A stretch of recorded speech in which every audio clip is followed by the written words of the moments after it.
Permasalahan yang masih sering kita jumpai di antara orang-orang percaya adalah rahasia tentang Christ in you masih belum disingkapkan oleh Roh Kudus kepada mereka, karena ada begitu banyak orang percaya yang hidupnya masih belum sepenuhnya dimiliki oleh Allah. Mereka masih hidup bagi diri mereka sendiri, sibuk mengejar ambisi dan kesenangan mereka sendiri, hidup sesuka hati, atau hanya mengikuti apa yang mereka anggap baik atau benar. Jadi belum tentu selaras dengan prinsip kebenaran.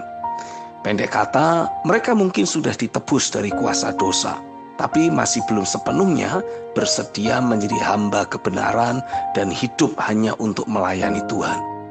Inilah yang menjadi alasan mengapa ada banyak orang percaya yang kehidupan sehari-harinya masih terus ada di bawah tekanan, penuh pergumulan, sakit penyakit, hidup dalam ikatan, dan sebagainya. Ulangan 28 ayat 47-48 menuliskan, "Karena engkau tidak mau menjadi hamba kepada Tuhan Allahmu dengan sukacita dan gembira hati, walaupun kelimpahan akan segala-galanya.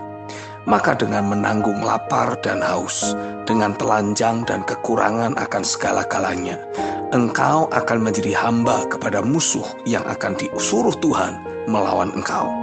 Ia akan membebankan kuk besi ke atas tengkukmu sampai engkau dipunahkannya." Bandingkan ayat di atas dengan pernyataan yang Yesus berikan. Matius 11 ayat 28-30. "Marilah kepadaku, semua yang letih, lesu, dan berbeban berat. Aku akan memberikan kelegaan kepadamu. Pikulah kuk yang kupasang dan belajarlah kepadaku. Karena aku lemah lembut dan rendah hati, dan jiwamu akan mendapat ketenangan. Sebab kuk yang kupasang itu enak, dan bebanku pun ringan." Dalam Matius 6 ayat 33, dalam terjemahan versi mudah dibaca dituliskan, "Jadi carilah dahulu kerajaan Allah, dan lakukanlah hal-hal yang baik yang dikehendakinya. Sesudah itu, semua yang lain yang kamu butuhkan akan diberikan kepadamu."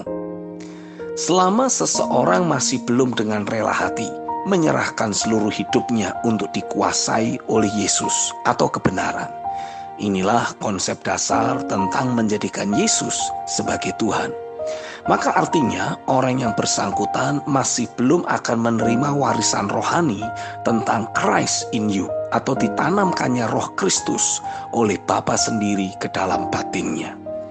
Roma 8 ayat yang ke-9 menulis, "Tetapi kamu tidak hidup dalam daging, melainkan dalam roh, jika memang Roh Allah diam di dalam kamu. Tetapi jika orang tidak memiliki Roh Kristus, ia bukan milik Kristus." Dengan kata lain, Paulus menegaskan bahwa alasan seseorang tidak memiliki Roh Kristus dalam hidupnya adalah karena hidupnya belum dimiliki oleh Kristus, atau masih ada individu lain yang memiliki hidupnya.